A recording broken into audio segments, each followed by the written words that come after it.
നമസ്കാരം. ഗൾഫ് ഫോക്കസിലേക്ക് സ്വാഗതം. വിശദമായ വാർത്തകളിലേക്ക്.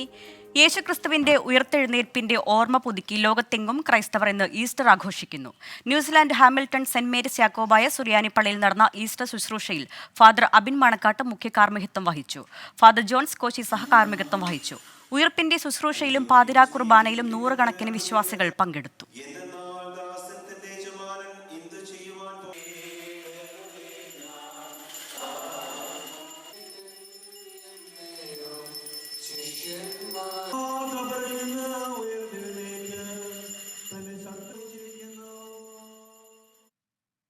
റമദാൻ വ്രതാനുഷ്ഠാനം അവസാന പത്തിലേക്ക്. വിശ്വാസികൾ ആരാധനാ കർമ്മങ്ങൾ വർദ്ധിപ്പിക്കുന്ന ദിനങ്ങളാണിത്. ഹറം പള്ളി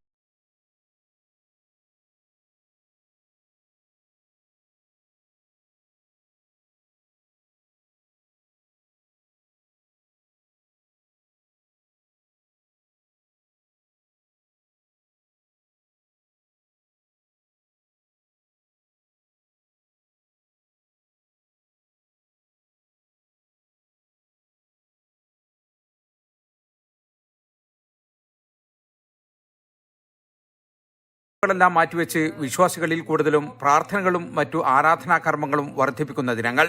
പുലരുവോളം പള്ളികൾ സജീവമാകും. സൗദിയിലെ എല്ലാ പള്ളികളിലും ഇന്ന് അർദ്ധരാത്രി മുതൽ റമദാൻ അവസാനിക്കുന്നതുവരെ ഖിയാമുൽ ലൈൽ അഥവാ തഹജ്ജുദ് നിസ്കാരമുണ്ടാകും. ഹറം പള്ളികളിൽ രാത്രി 12:30 നിസ്കാരം ആരംഭിക്കുമെന്ന് ഹറംകാരി വിഭാഗം അറിയിച്ചു. 1000 മാസങ്ങളെക്കാൾ പുണ്യമുള്ള ലൈലത്തുൽ ഖദർ റമദാൻ അവസാന പത്തിൽ ഏതെങ്കിലും ഒരു ഒറ്റപ്പെട്ട രാത്രിയിലായിരിക്കുമെന്നാണ് വിശ്വാസം. റമദാൻ 27 രാവിലാണ് ലൈലത്തുൽ ഖദറിന് സാധ്യത കൂടുതലെന്നും വിശ്വസിക്കപ്പെടുന്നു. കർമ്മങ്ങൾക്ക് 10 മടങ്ങ് പ്രതിഫലം ലഭിക്കുന്ന രാത്രിയാണ് ലൈലത്തുൽ ഖദർ. പള്ളികളിൽ ഭജനമിരിക്കുക, ഖുർആൻ പാരായണം ചെയ്യുക, പാപമോചന പ്രാർത്ഥനകളിൽ ഏർപ്പെടുക, ദാനധർമ്മങ്ങൾ വർദ്ധിപ്പിക്കുക തുടങ്ങിയവയാണ് വിശ്വാസികൾ ഈ സമയത്ത് നിർവഹിക്കുന്ന പ്രധാന കർമ്മങ്ങൾ. നരകമോചനത്തിന്റെ ദിനങ്ങളായി കൂടി റമദാൻ അവസാന 10 കണക്കാക്കപ്പെടുന്നു. ജലീൽ കണമകലം, 24 ജിദ്ദ. റമദാനോടനുബന്ധിച്ച് സഹോദരത്തിന്റെ സന്ദേശമുയർത്തി രാജ്യാന്തര യുവ സാംസ്കാരിക സംവാദത്തിന് വേദിയായി ദുബായ് ഇസ്ലാമിക് അഫയേഴ്സും CDAയും സംയുക്തമായി നടത്തിയ പരിപാടിയിൽ 130 രാജ്യങ്ങളിൽ നിന്നുള്ള യുവതി-യുവാക്കൾ പങ്കെടുത്തു. വിവിധ ദേശക്കാർ ഒരു മേശയ്ക്ക് ചുറ്റും എന്ന ആശയത്തിലായിരുന്നു പരസ്പരം സൗഹൃദവും സ്നേഹവും പങ്കിടുന്നതിന്റെ സന്ദേശമുയർത്തിയ പരിപാടി നടന്നത്. ദുബായ് ഉമ്മുസുഖൈ മജ്ലിസിൽ ദുബായ് ഇസ്ലാമിക് അഫയേഴ്സും CDAയും സംയുക്തമായി നടത്തിയ പരിപാടിയിൽ 130ഓളം രാജ്യങ്ങളിൽ നിന്നുള്ള യുവതി-യുവാക്കൾ പങ്കെടുത്തു. Dubai Islamic affairs intercultural communication അഡ്വൈസറും റമദാൻ ജനറൽ കോർഡിനേറ്ററുമായ അഹമ്മദ് ഖൽഫാൻ അൽ മൻസൂരി പരിപാടിയുടെ ഉദ്ഘാടനം നിർവഹിച്ചു. UAE-യിൽ നിന്ന് ലോകത്തിന്റെ എല്ലാ ജനങ്ങൾക്കും സ്നേഹത്തിന്റെയും സമാധാനത്തിന്റെയും സന്ദേശം എത്തിക്കുന്നതിനും ജനങ്ങൾ തമ്മിലുള്ള സാംസ്കാരികവും ബൗദ്ധികവുമായ ആശയവിനിമയത്തിന്റെ ചട്ടക്കൂടുകൾ ശക്തിപ്പെടുത്തുകയുമാണ് ഇത്തരം രാജ്യാന്തര സാംസ്കാരിക വേദികൾ കൊണ്ട് ലക്ഷ്യമിടുന്നതെന്ന് ഡോക്ടർ മൻസൂരി പറഞ്ഞു. കമ്മ്യൂണിറ്റി ഡെവലപ്മെന്റ് അതോറിറ്റിയുടെ പ്രതിനിധികൾ ഉൾപ്പെടെ പ്രമുഖരും പരിപാടിയുടെ ഭാഗമായി പങ്കെടുത്തു. റമദാൻ മാസത്തിലെ ആദ്യ ദിവസങ്ങളിലും UAE-യുടെ വിവിധയിടങ്ങളിൽ ഇത്തരത്തിൽ വ്യത്യസ്തമായ പരിപാടികൾ ഒരുക്കിയിരുന്നു. 24 ദുബായ്. ദുബായിലെ പാവപ്പെട്ടവർക്കും വരുമാനം കുറഞ്ഞവർക്കും ഭക്ഷണത്തിന് സഹായമൊരുക്കി general directorate of residency and foreigners affairs. Zayed ജീവകാരുണ്യ ദിനാചരണങ്ങളുടെ ഭാഗമായാണ് ഭക്ഷണ വിതരണം നടത്തിയത്. മീർ റമദാൻ എന്ന് പേരിട്ടിരിക്കുന്ന പദ്ധതിയിലൂടെയാണ് താഴ്ന്ന വരുമാനക്കാരിലേക്ക് കൈത്താങ്ങായി GDRFA എത്തിയത്. സാമ്പത്തികമായി പിന്നോക്കം നിൽക്കുന്ന വിഭാഗങ്ങൾക്ക് റമദാൻ മാസത്തിലേക്ക് ആവശ്യമായ ഭക്ഷ്യസാധനങ്ങളാണ് വകുപ്പ് നൽകിയത്. പരസ്പര സഹകരണം, സംഭാവന, സന്നദ്ധ പ്രവർത്തനം എന്നിവ പ്രോത്സാഹിപ്പിക്കുകയും സുസ്ഥിര വികസനം കൈവരിക്കുകയും സാമൂഹിക ഐക്യം ശക്തിപ്പെടുത്തുകയും ചെയ്യുക എന്ന ലക്ഷ്യത്തോടെയാണ് പദ്ധതി ആവിഷ്കരിച്ചിരിക്കുന്നതെന്നും UAE രാഷ്ട്രപിതാവ് Sheikh Zayed bin Sultan Al Nahyan സ്വപ്നം കണ്ട സമൂഹം സൃഷ്ടിക്കാനുള്ള ശ്രമത്തിന്റെ ഭാഗമായാണ് ഇത്തരം നടപടികളെന്നും GDRFA വ്യക്തമാക്കി. മാനവിക പ്രവർത്തനങ്ങളിൽ എന്നും GDRFA മുന്നിലാണെന്നും ഈ മേഖലയിൽ നിരവധി പദ്ധതികളും സംരംഭങ്ങളും മുൻപ് നടപ്പാക്കിയിട്ടുണ്ടെന്നും GDRFA മേധാവി ലഫ്റ്റനന്റ് ജനറൽ മുഹമ്മദ് അഹമ്മദ് അൽ മറി പറഞ്ഞു. ദുബായ് എമിറേറ്റിനെ മാനവിക മൂല്യങ്ങളും സംസ്കാരവും പ്രോത്സാഹിപ്പിക്കുകയും എല്ലാ മേഖലകളിലും സുസ്ഥിരത കൈവരിക്കുകയും ചെയ്യുക എന്നതാണ് ലക്ഷ്യമെന്നും അദ്ദേഹം വ്യക്തമാക്കി. വരും ദിവസങ്ങളിലേക്കും അർഹരായവരിലേക്ക് സഹായം എത്തിക്കുമെന്നും വകുപ്പ് അറിയിച്ചു. 24 ദുബായ്. സൗദിയിലെ അസീർ പ്രവാസി സംഘം ഇഫ്താർ സംഗമം നടത്തി. ജാതിമത ഭേദമന്യേ 3000-ലേറെ പ്രവാസികൾ ഇഫ്താർ വിരുന്നിൽ പങ്കെടുത്തു. കമീസ് മുഷയത്തിലെ വിവിധ സംഘടനകളും ക്ലബ്ബുകളും സ്ഥാപനങ്ങളും ഇഫ്താറിൽ പങ്കെടുത്തു. Program committee convener Abdul Wahab Karunagappally, chairman Shoukath Ali Alathur തുടങ്ങിയവർ നേതൃത്വം നൽകി. ദമാമിലെ പയ്യന്നൂർക്കാരുടെ കൂട്ടായ്മയായ പയ്യന്നൂർ സൗഹൃദവേദി ദമാം ചാപ്റ്റർ ഇഫ്താർ സംഗമം സംഘടിപ്പിച്ചു. ദമാം ഓഡിറ്റോറിയത്തിൽ നടന്ന ഇഫ്താർ സംഗമത്തിൽ എഴുത്തുകാരനും മാധ്യമപ്രവർത്തകനുമായ സാജിദ് ആറാട്ടുപുഴ റമദാൻ സന്ദേശം നൽകി. PSV പ്രസിഡന്റ് സുധാകരൻ അധ്യക്ഷത വഹിച്ച ചടങ്ങിൽ സുബൈർ ഉദിനൂർ, സുരേന്ദ്രൻ പയ്യന്നൂർ, സുരേഷ് KV, ജമീല സാജിദ്, ശങ്കർ ഉണ്ണി എന്നിവർ ആശംസകൾ നേർന്നു. പുതുതായി ചേർന്നവർക്കുള്ള അംഗത്വ വിതരണവും PSV ക്രിക്കറ്റ് ടീമിന്റെ ജേഴ്സിയും ചടങ്ങിൽ പ്രകാശനം ചെയ്തു. ജനറൽ സെക്രട്ടറി അനീഷ് KV സ്വാഗതവും ഗിരീഷ് നന്ദിയും പറഞ്ഞു. ലോകത്തിലെ ഏറ്റവും കൂടുതൽ സമ്മാനത്തുകയുള്ള കുതിരയോട്ട മത്സരമായ ദുബായ് വേൾഡ് കപ്പിന്റെ 28ാമത് പതിപ്പിന് ആവേശോജ്വല സമാപനം.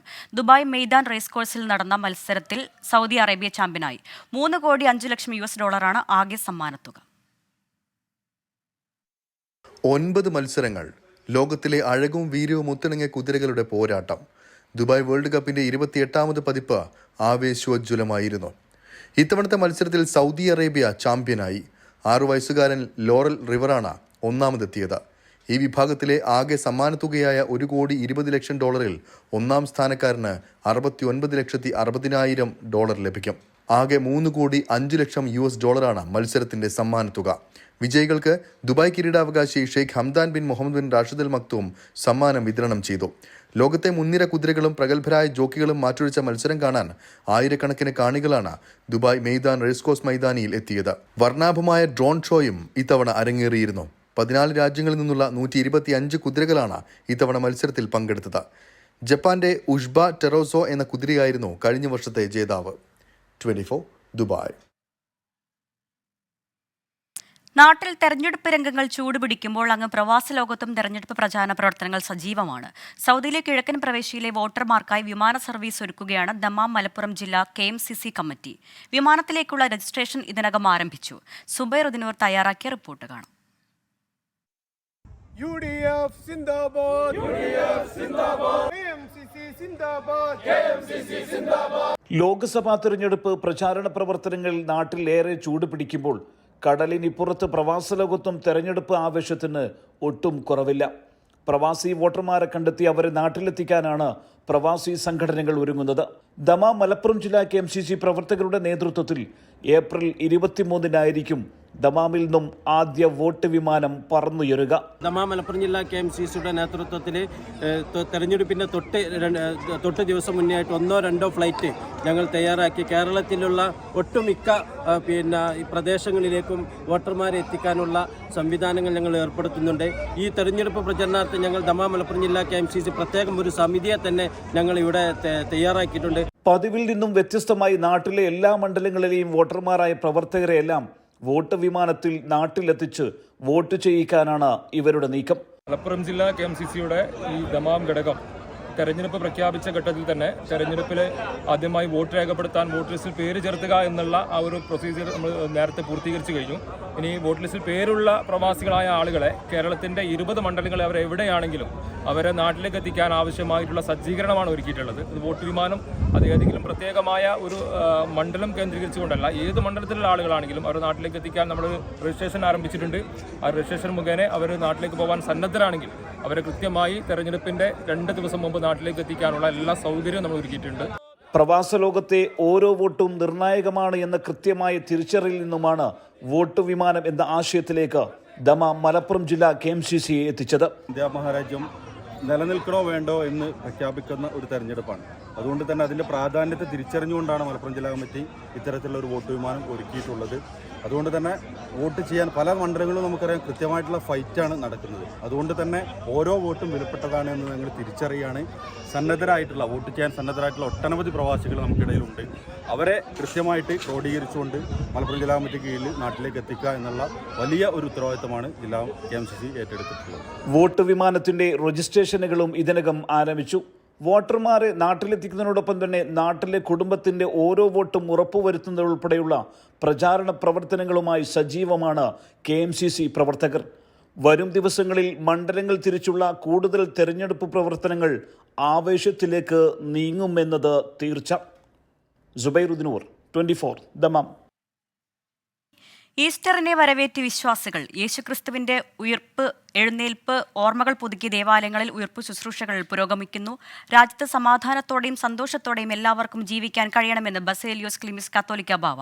ഇതുവരെ ഉണ്ടായിരുന്ന സന്തോഷവും സമാധാനവും രാജ്യത്ത് തുടരണമെന്നും ക്ലീമിസ് കത്തോലിക്ക ബാവ പറഞ്ഞു.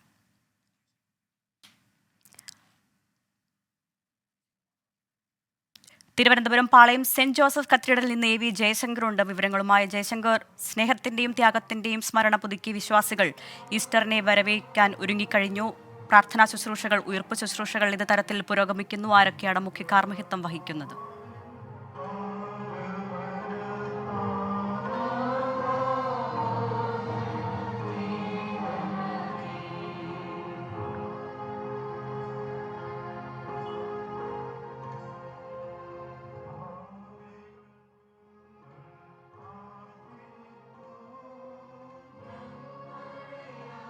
This is the night when Christ broke the prison bars of death and rose victorious from the underworld.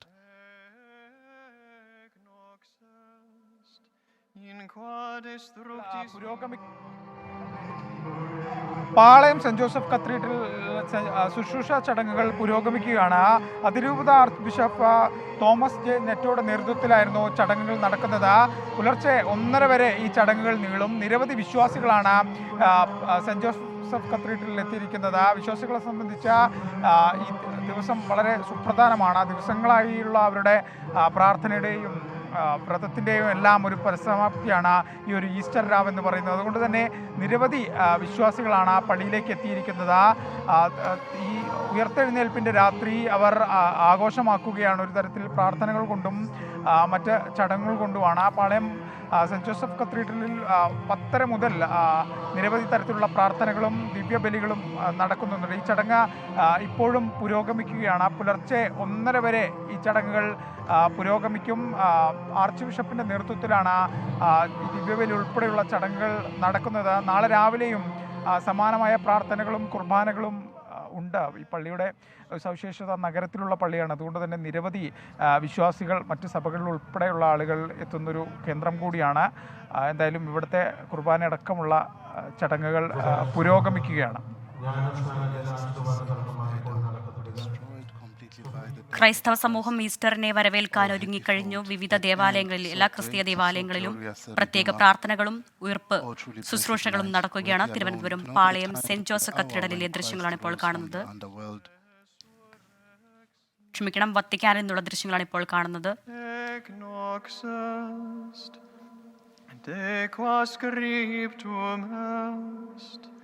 Et nox sicut dies illuminabitur, et nox illuminatio mea indelicis meis. This is the night of which it is written, the night shall be as bright as day, dazzling in the night for me and full of gladness. The sanctifying power of this night dispels ലോകമെമ്പാടുമുള്ള ക്രിസ്തീയ വിശ്വാസികൾ ഈസ്റ്ററിനെ വരവേൽക്കാൻ ഒരുങ്ങിക്കഴിഞ്ഞിരിക്കുന്നു. ദേവാലയങ്ങളിൽ പ്രത്യേക പ്രാർത്ഥനകളും ശുശ്രൂഷകളും നടക്കുകയാണ്. ഇനി മറ്റു വാർത്തകളിലേക്കാണ്. റിയാസ് മൗലവി വധക്കേസിൽ പ്രോസിക്യൂഷന്റെ വാദങ്ങൾ തള്ളി വിധി പകർപ്പ്. കേസിന്റെ ആദ്യഘട്ടം മുതൽക്കേ അന്വേഷണ സംഘത്തിനും പ്രോസിക്യൂഷനും വീഴ്ച സംഭവിച്ചെന്ന് കോടതിയുടെ കണ്ടെത്തൽ. പ്രതികളുടെ RSS ബന്ധം തെളിയിക്കാൻ കഴിഞ്ഞില്ല. ഒന്നാം പ്രതിയുടെ വസ്ത്രങ്ങളിൽ കണ്ട രക്തസാമ്പിളുകളുമായി DNA പരിശോധന നടത്തിയിട്ടില്ലെന്നും കോടതി. 1 മുതൽ 3 വരെ പ്രതികൾക്കെതിരായിട്ട് സ്ട്രോങ് എവിഡൻസ് ഉള്ള കേസാണ്. അതിൽ ഏത് ന്യായീകരണം പറഞ്ഞു കഴിഞ്ഞാലും ഒന്നാം പ്രതിക്കെതിരായ 100% തെളിവുകൾ, DNA അടക്കമുള്ള തെളിവുകൾ എന്ന് പറഞ്ഞാൽ സ്വീകരിക്കത്തക്കതായ തെളിവുകൾ കോടതിയുടെ മുമ്പിൽ നിരത്തിയിട്ടുണ്ട്. പ്രോസിക്യൂഷൻ വാദങ്ങൾ പാടെ തള്ളുകയാണ് വിചാരണ കോടതി. തുടക്കം മുതൽ അന്വേഷണ സംഘത്തിനും പ്രോസിക്യൂഷനും പറ്റിയ വീഴ്ചകൾ ഓരോന്നും വിധിന്യായത്തിൽ കോടതി എണ്ണി പറയുന്നു. പ്രതികൾക്ക് മുസ്ലിം സമുദായത്തോടുള്ള വെറുപ്പാണ് കൊലപാതകത്തിന് പിന്നിലെന്നായിരുന്നു പ്രോസിക്യൂഷന്റെ പ്രധാന ആരോപണം. എന്നാൽ ഇത് തെളിയിക്കുന്നതിൽ പ്രോസിക്യൂഷൻ പരാജയപ്പെട്ടു. പ്രതികളുടെ RSS ബന്ധം തെളിയിക്കുന്നതിലും വീഴ്ച സംഭവിച്ചു. കൃത്യമായ തെളിവുകൾ നൽകിയെങ്കിൽ എന്തുകൊണ്ട് നീതി ലഭിച്ചില്ല എന്നതാണ് പ്രതിപക്ഷത്തിന്റെ ചോദ്യം. നിഷ്പക്ഷമായ വിധി എന്ന് പറയാൻ സാധിക്കില്ല. പല പ്രാവശ്യം ഇത് മാറ്റിവെക്കപ്പെടുകയും അവസാനം ഇന്ന് വിധി പ്രസ്താവിക്കുന്നത് ആകെ 1-2 മിനിറ്റുകൾ കൊണ്ടാണ്. പ്രതികളെ വെറുതെ വിട്ടു എന്ന് പറയുന്ന ഒരു പ്രസ്താവനയുമായാണ് ജഡ്ജി വന്നത്. അപ്പോൾ അത് മുൻകൂട്ടി നിശ്ചയിച്ചത് പ്രകാരമുള്ള ഒരു വിധിയാണ് എന്നാണ് മനസ്സിലാക്കാൻ സാധിക്കുന്നത്. നിലവാരമില്ലാത്തതും ഏകപക്ഷീയവുമായ അന്വേഷണമാണ് കേസിൽ നടന്നതെന്ന് കോടതി ചൂണ്ടിക്കാണിച്ചു. ഒന്നാം പ്രതിയുടേതെന്ന് പ്രോസിക്യൂഷൻ ആരോപിക്കുന്ന മുണ്ട്, ഷർട്ട് എന്നിവ പ്രതിയുടെ DNA സാമ്പിളുമായി പരിശോധന നടത്തിയില്ലെന്നും കോടതി കണ്ടെത്തി.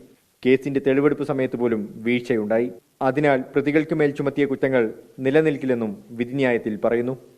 24 കാസർഗോഡ്. റിയാസ് മൗലവി വധക്കേസ് പ്രതികളെ രക്ഷിക്കാൻ പോലീസും പ്രോസിക്യൂഷനും ഒത്തുകളിച്ചെന്ന് പ്രതിപക്ഷം. സംഘപരിവാറുകാർ പ്രതികളായ കേസ് സർക്കാർ ലാഘവത്തോടെ കൈകാര്യം ചെയ്തെന്ന് VD സതീശൻ കുറ്റപ്പെടുത്തി. ഉത്തരേന്ത്യയിൽ പോലും നടക്കാത്ത സംഭവത്തിന്റെ കേസ് നടത്തിപ്പിൽ സംശയമുണ്ടെന്ന് കുഞ്ഞാലിക്കുട്ടിയും പറഞ്ഞു.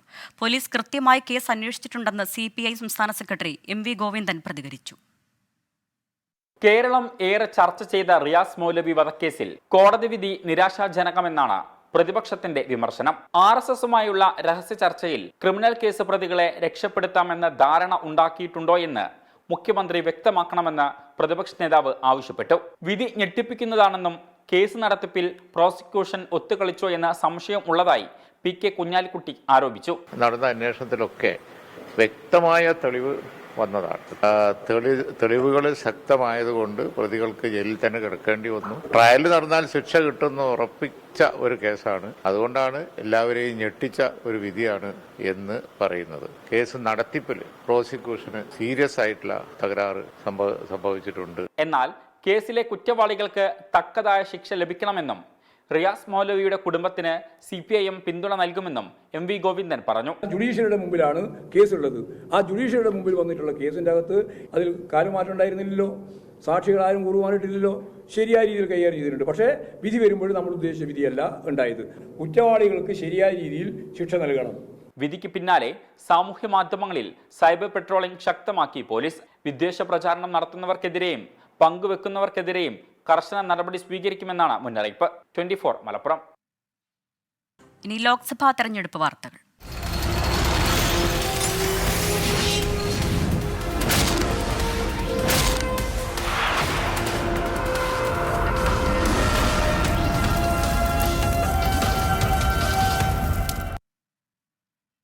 കേരളത്തിൽ നാമനിർദ്ദേശ പത്രികാ സമർപ്പണം തുടരുന്നു. Thomas Isaac, V Muraleedharan, C Raveendranath, MK Raghavan, V Vaseef, KS Radhakrishnan എന്നിവരാണ് ഇന്ന് നാമനിർദ്ദേശ പത്രിക സമർപ്പിച്ചത്.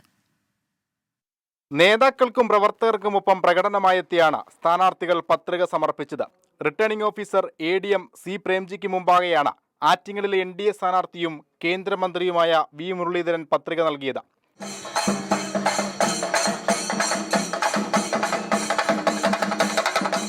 ഈ തെരഞ്ഞെടുപ്പ് 2 കാരണങ്ങളാൽ സവിശേഷമായിട്ടുള്ള ശ്രദ്ധ ആകർഷിക്കുന്നതാണ്. ഒന്ന്, ഈ തെരഞ്ഞെടുപ്പ് നരേന്ദ്രമോദി സർക്കാരിന്റെ കഴിഞ്ഞ 10 വർഷക്കാലത്തെ സദ്ഭരണത്തിനുള്ള ജനങ്ങളുടെ അംഗീകാരമായിട്ട് മാറാൻ പോവുകയാണ്.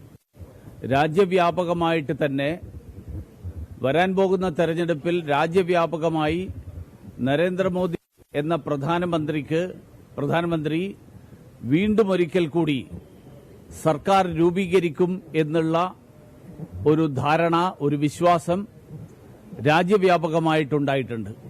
മന്ത്രിമാരായ വീണ ജോർജ്, VN വാസവൻ തുടങ്ങിയവർക്കൊപ്പം എത്തിയാണ് പത്തനംതിട്ടയിലെ LDF സ്ഥാനാർത്ഥി തോമസ് ഐസക് നാമനിർദ്ദേശ പത്രിക സമർപ്പിച്ചത്. ഒരു മണ്ഡലത്തിൽ പുതിയ സ്ഥാനാർത്ഥി വന്നാൽ ഞാൻ ചെയ്ത കാര്യങ്ങളൊന്നും പറയാനുണ്ടാവില്ലല്ലോ. എന്നാൽ ഇവിടെ കഴിഞ്ഞ സർക്കാരിൻ്റെ കയ്യൊപ്പില്ലാത്ത ഒരു പഞ്ചായത്ത് പോലും ഉണ്ടാവില്ല. എന്തെല്ലാം വിസ്മയകരമായ കാര്യങ്ങളാണ് നടന്നത്. അതുകൊണ്ട് അവയെക്കുറിച്ച് പറയാനുണ്ട്. 2, എന്ത് ചെയ്യും, കൃത്യമായൊരു പരിപാടിയുണ്ട്. അത് ഇതുവരെ ഒന്നും അങ്ങനെ ചെയ്യാത്തവർക്ക് നാളെ എന്ത് ചെയ്യുമെന്ന് പറയാൻ പറ്റത്തില്ലല്ലോ. ഇത് രണ്ടും തന്നെയാണ് മുഖ്യമായിട്ടുള്ള പ്രചരണത്തിന്. ചാലക്കുടി LDF സ്ഥാനാർത്ഥി C രവീന്ദ്രനാഥ് എറണാകുളം കളക്ടറേറ്റിലെത്തി നാമനിർദ്ദേശ പത്രിക സമർപ്പിച്ചു. തൃക്കാക്കര CPM ഏരിയ കമ്മിറ്റി ഓഫീസിൽ നിന്ന് പ്രവർത്തകർക്കും മന്ത്രി P രാജീവിനുമൊപ്പമാണ് C രവീന്ദ്രനാഥ് എത്തിയത്.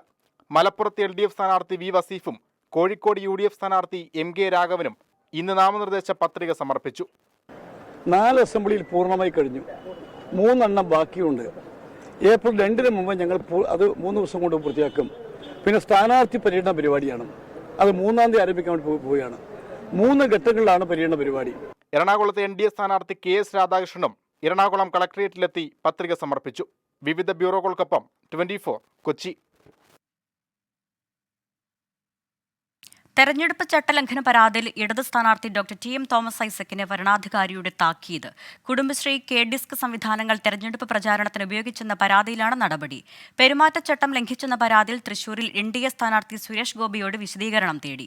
തന്റെ ഫ്ലെക്സ് ബോർഡുകൾ വ്യാപകമായി നശിപ്പിച്ചെന്ന ആരോപണവുമായി ആലപ്പുഴയിൽ NDA സ്ഥാനാർത്ഥി ശോഭാ സുരേന്ദ്രനും രംഗത്തെത്തി. കോൺഗ്രസിന് വീണ്ടും ആദായ നികുതി വകുപ്പ് നോട്ടീസുകൾ. 2020-22 സാമ്പത്തിക വർഷങ്ങളിലെ ആദായ നികുതിയും പിഴയും പലിശയും അടയ്ക്കാൻ ആവശ്യപ്പെട്ടാണ് നോട്ടീസ്. ആദായ നികുതി വകുപ്പിന്റെ നടപടിക്കെതിരെ രാജ്യവ്യാപക പ്രതിഷേധവും തുടരുകയാണ്. ലോക്സഭാ തെരഞ്ഞെടുപ്പിൽ BJP 8ാം ഘട്ട സ്ഥാനാർത്ഥി പട്ടിക പ്രഖ്യാപിച്ചു. ഒഡീഷ, പഞ്ചാബ്, ബംഗാൾ സംസ്ഥാനങ്ങളിലെ സീറ്റുകളിലേക്കുള്ള സ്ഥാനാർത്ഥികളെയാണ് പ്രഖ്യാപിച്ചത്. ആം ആദ്മി പാർട്ടിയിൽ നിന്ന് BJPയിലെത്തിയ സുശീൽ കുമാർ റിങ്കു ജലന്ധറിൽ നിന്നും മത്സരിക്കും. കോൺഗ്രസിൽ നിന്നെത്തിയ സിറ്റിംഗ് MP രവനീത് സിംഗ് ബിട്ടു ലുധിയാനയിൽ മത്സരിക്കും.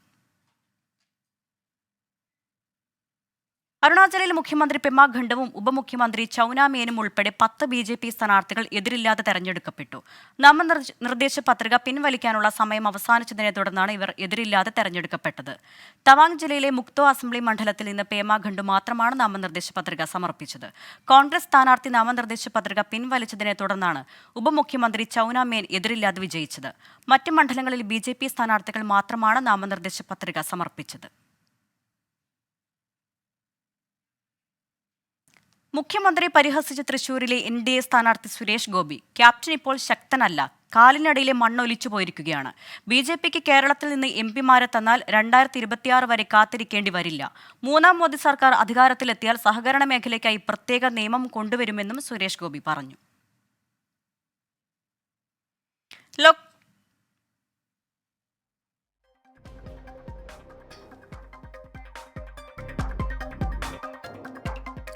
ഗവർണർമാരെ രൂക്ഷമായി വിമർശിച്ച് സുപ്രീം കോടതി ജസ്റ്റിസ് BV നാഗരത്ന. ഗവർണർമാർക്ക് ഭരണഘടനയ്ക്ക് അനുസൃതമായി പ്രവർത്തിക്കണം. ഒരു കാര്യം ചെയ്യണമെന്നും ചെയ്യരുതെന്നും ഗവർണർമാരോട് പറയേണ്ടി വരുന്നത് ലജ്ജാകരമാണെന്നും ജസ്റ്റിസ് BV നാഗരത്ന. സുപ്രീം കോടതി ഉത്തരവിന് മുന്നോടിയായി കൂടുതൽ ഇലക്ട്രൽ ബോണ്ടുകൾ വിതരണം ചെയ്യാൻ കേന്ദ്ര സർക്കാർ ശ്രമിച്ചതിന്റെ തെളിവുകൾ പുറത്ത്. 1 കോടി രൂപ മൂല്യമുള്ള 10,000 ഇലക്ട്രൽ ബോണ്ടുകൾ അച്ചടിക്കാൻ ധനമന്ത്രാലയം അനുമതി നൽകി. സെക്യൂരിറ്റി പ്രിന്റിംഗ് ആൻഡ് മിന്റിംഗ് കോർപ്പറേഷനിലായിരുന്നു അച്ചടി ചുമതല. ഇലക്ട്രൽ ബോണ്ട് സുപ്രീം കോടതി റദ്ദാക്കി 2 ആഴ്ചയ്ക്ക് ശേഷം മാത്രമാണ് അച്ചടി നിർത്താൻ സർക്കാർ നിർദ്ദേശിച്ചത്. പാലക്കാട് ജില്ലയിൽ ചൂട് 43 ഡിഗ്രി സെൽഷ്യസ് കടന്നു. ആലത്തൂർ എരിമയൂരിലാണ് 43.1 ഡിഗ്രി സെൽഷ്യസ് താപനില രേഖപ്പെടുത്തിയത്. ഈ വർഷത്തെ ഏറ്റവും ഉയർന്ന താപനില. സന്ദേശ് ഗലിയിലെ ഭൂമി ഇടപാട് കേസിൽ തൃണമൂൽ കോൺഗ്രസ് നേതാവ് ഷാജഹാൻ ഷെയ്ഖിനെ ED അറസ്റ്റ് ചെയ്തു. ജയിലിലെ ചോദ്യം ചെയ്യലിന് ശേഷമാണ് ED അറസ്റ്റ് രേഖപ്പെടുത്തിയത്.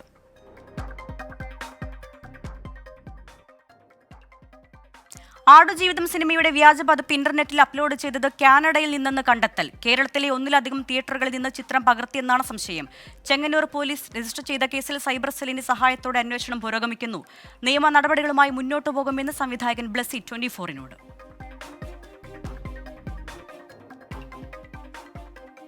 ഫോക്കസ് പൂർണ്ണമാവുകയാണ്. നമസ്കാരം.